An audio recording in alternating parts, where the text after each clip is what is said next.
Operation Sindoor effect. దేశ బడ్జెట్లో రక్షణ బడ్జెట్ 22% పెరిగింది. రక్షణ రంగానికి భారీగా బడ్జెట్ కేటాయించిన నిర్మలమ్మ గతేడాదితో పోలిస్తే ఈసారి ఎక్కువ మొత్తంలో కేటాయింపు. భారత్కు ఓవైపు పాకిస్తాన్, మరోవైపు చైనా, బంగ్లాదేశ్ నుంచి పెరుగుతున్న భద్రతా సవాళ్ల నేపథ్యంలో కేంద్ర ప్రభుత్వం రికార్డు స్థాయిలో రక్షణ బడ్జెట్ను పెంచింది.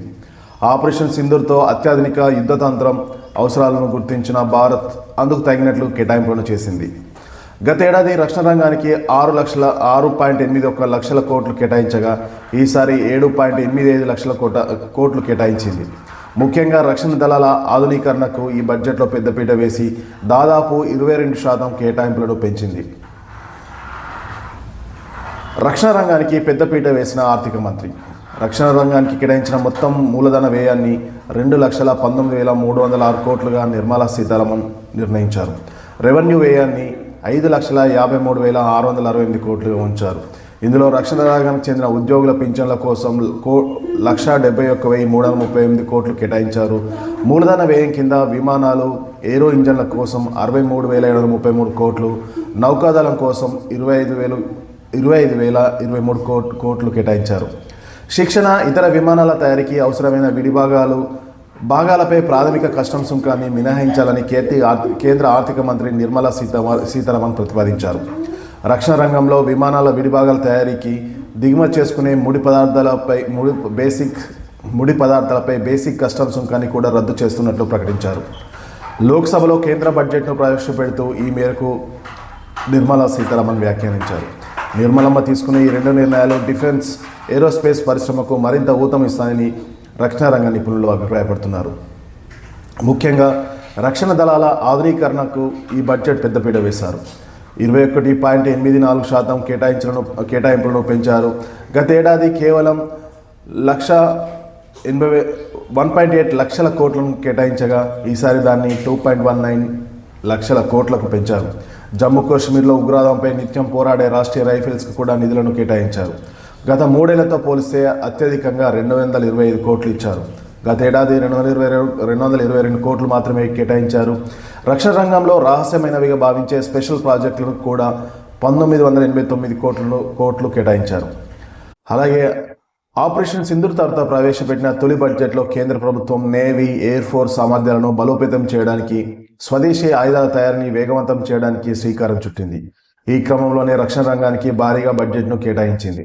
2025-26 ఆర్థిక సంవత్సరం కన్నా 1,00,000 కోట్లకు పైగా అదనం మొత్తాన్ని రక్షణ రంగానికి కేంద్ర ఆర్థిక శాఖ ఇచ్చింది.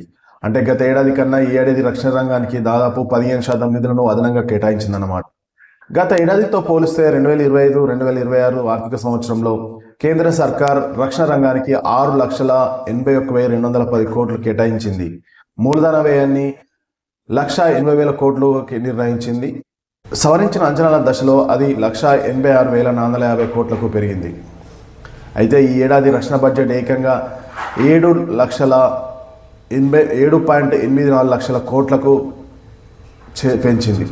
దేశ త్రివిధ దళాలను ప్రపంచంలోనే అత్యంత ఆధునికంగా స్వదేశీ ఆయుధాలతో సన్నద్ధం చేయడం ప్రభుత్వ ప్రధాన లక్ష్యంగా ఉంది. అందుకే ఈ ఏడాది బడ్జెట్లో సైనిక ఆధునీకరణ కోసం 2.19 లాక్స్ క్రోడ్స్ కేటాయించారు.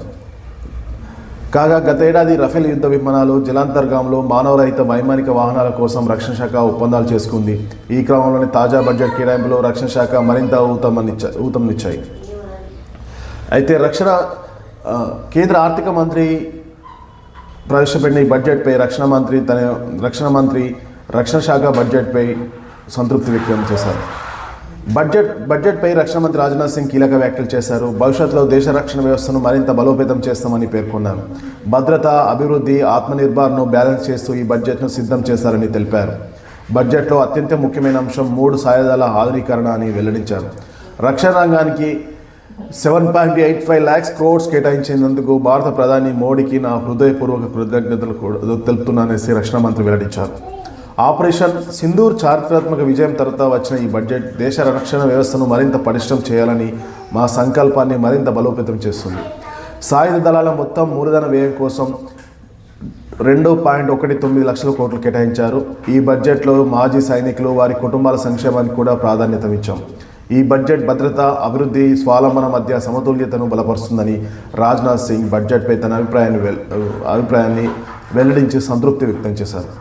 మరోవైపు త్రివిధ దళాలకు కేటాయించిన నిధులపై రక్షణ శాఖ సంతృప్తి వ్యక్తం చేసింది.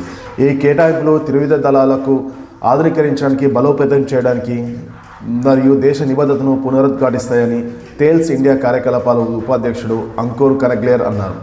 అలాగే శిక్షణ, ఇతర విమానాల తయారీకి అవసరమైన విడిభాగాలపై ప్రాథమిక కస్టమ్స్ సుంకాన్ని మినహాయించడం, రక్షణ రంగంలోని విమానాల విడిభాగాల తయారీ, దిగుమతి చేసుకున్న ముడి పదార్థాలపై బేసిక్ కస్టమ్స్ సుంకాన్ని రద్దు చేయడం వంటి నిర్ణయాలు డిఫెన్స్, ఏరోస్పేస్ పరిశ్రమకు ఊతమిస్తాయని తన అభిప్రాయాన్ని వెల్లడించారు. ఏదేమైనా ఆపరేషన్ సింధూర్ తర్వాత రక్షణ శాఖ రంగానికి భారీ కేటాయింపులు చేశారు.